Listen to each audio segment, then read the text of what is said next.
to yet another video on this channel.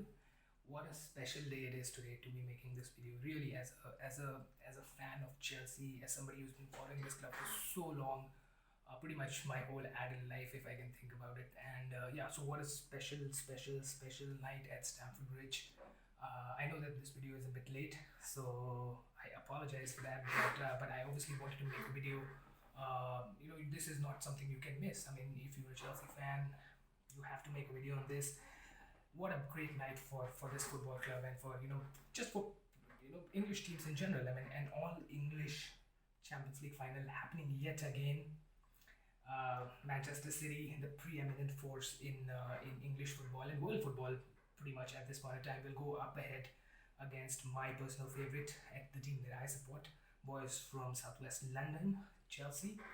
And yeah, the passage through to the Champions League final has been very difficult. We had Sevilla in the group stages. We had a fairly easy group, let's just say that. But Sevilla was a tough opposition. We went to Spain 5-0. That sort of set the benchmark that we can do something in this Champions League, and that was under Frank Lampard, by the way. Thomas Tuchel has come over, and in the knockout stages, we've had Atletico Madrid in the round of 16. That was a very difficult tie. At that time, Madrid were flying high in the league. The quarterfinals, arguably you could say Chelsea got the easiest draw that they could have hoped for. Although you have to admit that at this stage of the competition, at this stage of this elite competition like Champions League, no team is an easy team. You can't really say that Porto was a team that rolled over, because it was a very difficult tie if you think about it. Very tactical, and we did well. We sort of came through, even though we lost the second leg, but we came through. And yeah, so it was all about Real Madrid, the sort of preeminent team in the history of Champions League. Like 13 Champions League wins.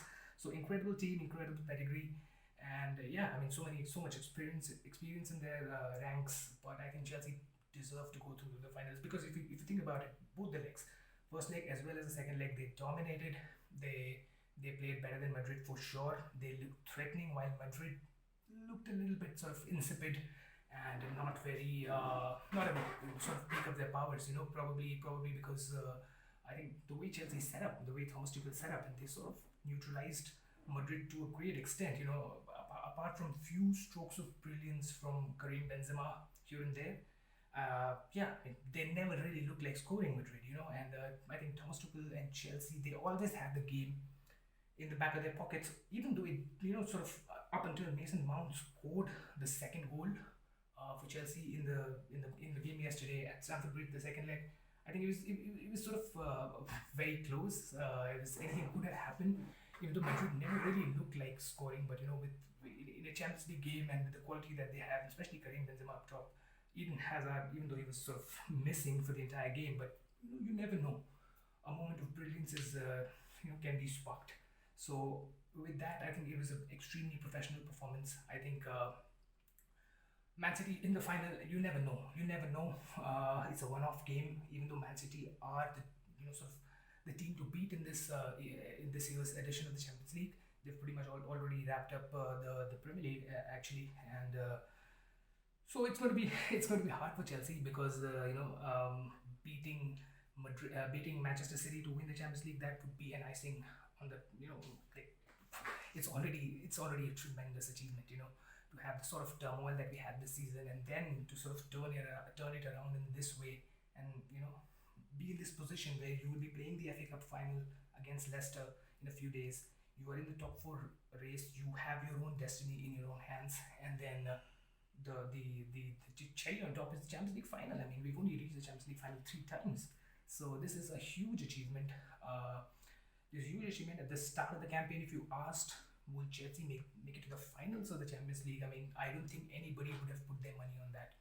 Certainly not me, even though I'm such a huge fan. So with that said, I think this is a great achievement for Chelsea, and also in terms of the game, I think this is a great sign for the future, because 3-1 on aggregate, 2-0 in the second leg, they looked so good. I mean, you wouldn't always say this, that in a competition like the Champions League, when you face a team like Real Madrid with the sort of history that they have, the sort of recent history that they have, this is not going to happen over and over again, where Chelsea go and completely boss Madrid. both legs, first leg as well as second leg. If anything, Madrid, I mean, you have to say they were quite lucky to only lose this tie 3-1 at the end, because this could have been a 6-7 for Chelsea across the two legs. So, outstanding performance. I mean, if I have to quickly pick out three guys from this game, if I have to pick three Chelsea players, it's really going to be difficult, because I think everybody put in a sort of stellar performance. Really, they gave everything that they had, and yeah, I mean, just in terms of tactical awareness, talent, fitness, stamina, they went all over the park. The midfield battle was completely won by N'Golo Kante and Jorginho. Both legs, especially in the second leg, I think the trio of Toni Kroos, Casemiro, and Modric, I think they were really constrained, especially by N'Golo Kante. I mean, he was, you see all these jokes made about N'Golo Kante on social media, and they're all funny, but on some level, you have to say some of them are true. They're like two versions of this guy, and clones really. And what a great performance! So N'Golo Kante has to be one of the honorable mentions. I mean, not even an honorable mention. He was the man of the match actually for the second leg and across the tie, I think. So yeah, I mean, Kante back to his absolute best, bodes well for Chelsea for the remainder of the season, including the finals. And also, I mean, this is great news for France as well, because they have a wonderful opportunity really with the kind of squad that they have to win the Euro 2021, or Euro 2020 happening in 2021, we should say. So N'Golo Kante, definitely a big blue box for him. Also, I think Mason Mount has been outstanding. Throughout the season. He was really good in both these games, especially in the second leg. I think you saw a lot of Mason Mount doing a lot of his defensive duties, because for Madrid it's a three-man midfield, and Chelsea had two guys in this middle of the park. So Mason Mount often dropped back and sort of added that extra presence in the Chelsea midfield to combat Real Madrid's trio, and he did that really well. In addition to sort of making those lung-busting runs into the box, and yeah, I mean, credit where credit is deserved. He got another goal. It was his goal that sort of cemented a qualification. So kudos to Mason Mount. Lots more to come from this guy. I mean, this guy is just one of the best young players in England at the moment, maybe in Europe at the moment. So lots more to come from Mason Mount. No surprises that he excelled in both legs against Real Madrid. Thirdly, and there are so many other contenders. I mean, Rudiger, Thiago Silva, Azpilicueta, they all played so well. But I think the German duo of Havertz and Timo Werner, certainly they have come in for so much flack throughout this season for not scoring enough goals, for not looking the part, and for just taking more time to sort of adjust to the English football. But I think slowly things are beginning to happen. More so for Kai Havertz, I think, than Timo Werner. I think Timo Werner has always played well. He's always sort of, he's always been there, and his effort and commitment could never have been questioned. It's just that he doesn't score enough. Fortunately, he got the easiest chance that you could ever hope for in a game of this magnitude. Free header, open net, Timo Werner 1-0.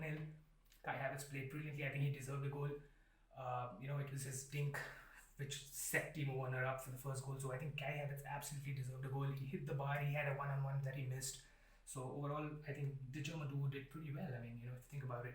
Also, I think this doesn't get mentioned so often, so I think I'll end with this. But you have to mention the immense contribution of Edouard Mendy, the goalkeeper in this game. I mean, he made a couple of terrific saves in the first leg. He did so again this time. Two brilliant saves. Lots of sort of catches in the box when Madrid had corners. Always looked solid. Always looked sort of very safe. And yeah, I mean, the way he plays, when Chelsea play out from the back, I think Mendy is a big part of that. And when he came to Chelsea in the beginning, there were one or two moments, where you would feel, is he that comfortable? Is he as comfortable as maybe someone like an Alisson or a Edison at City? And you saw a little bit of hesitancy in the beginning. But I think over a period of time, I think in the 6 months that he's been here, not even 6 months to be honest, in the 3 odd months that he's been here, 3 or 4 months, I think he's sort of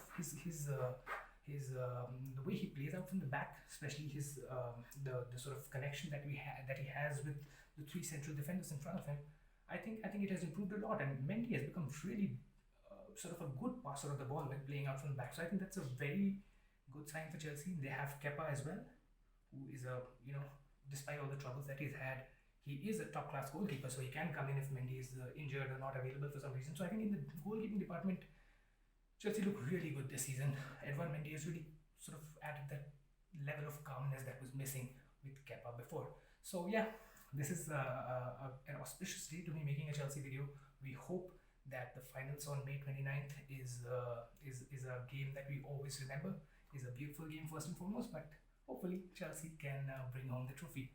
Thank you guys for watching, and if you like this video, make sure to drop a comment or hit the like button if you really like this video, and yeah, just subscribe to my channel if you want to watch more such videos and reactions, and lots more coming on this channel by the way. So until then, bye bye, take care, stay safe, and I'll see you again. Bye bye.